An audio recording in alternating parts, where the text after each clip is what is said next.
Assalomu alaykum, hurmatli obunachilar. Biz Andijon viloyati Marhamat tumaniga yetib kelganmiz. Marhamatni Taxtabozor orqasida ish qilyapmiz. Xonadonimiz bugun katta to'y edi.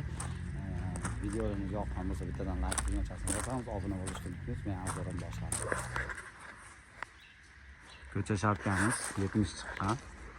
Oqqon okri no'xtor qalinlikda bo'lyapti. 135 ming so'mdan qilib beryapmiz. Tanlovlari ham bor buning ichida.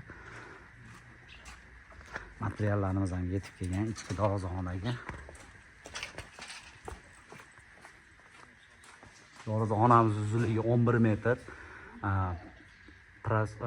11 metrga lentalari mokriydan bo'lyapti. Tillar do'ppidan qo'yib beramiz, xudo xolasa. Ish davomini ish jarayonlari ketyapti bu yerda. Betlarimiz girob bo'lib, shapkaga ulanib ketadi. Bu tomonlarimiz ham girob tushadi ayvonimizga. Devor chekasidan bu yoq 5.30 chiqqan joyimiz. Qolgan joyimizni darvozaga qadab qo'yamiz. Xudo xolasa mana ichki shapkalarimizga ham kirganmiz. Ichki shapkalarimiz yakunlanib qoldi. Tanlovimiz pir holatda aylanib bu yergacha keladi. Bu shapkamiz uzunlasi 1.60 chiqqan. Uzuni qoshli fasonda bo'lyapti.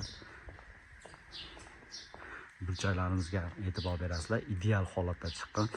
Burchakni ham prostoy kasetada butun holatda chiqarib berdik. Bu tomon shapkalarimiz 1.35 chiqqan.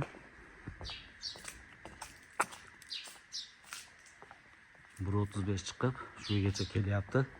Bu burchagimizga ham e'tibor berasizlar. Butun holatda chiqarganmiz. Bu yerdan bu yoqqa ham tanlovlarimizni qo'yib beramizda. Bu shapkamizni bu yog'i 1.20 chiqqan oxirigacha. Oqqon mokri no'xtor qalinlikda bo'lyapti. Xizmatlarimiz vodiy bo'ylab. Kimga professional, universal ustalar kerak bo'ladigan bo'lsa, sraz obuna bo'lib aloqaga chiqaverasizlar. Sog' bo'linglar, salomat bo'linglar.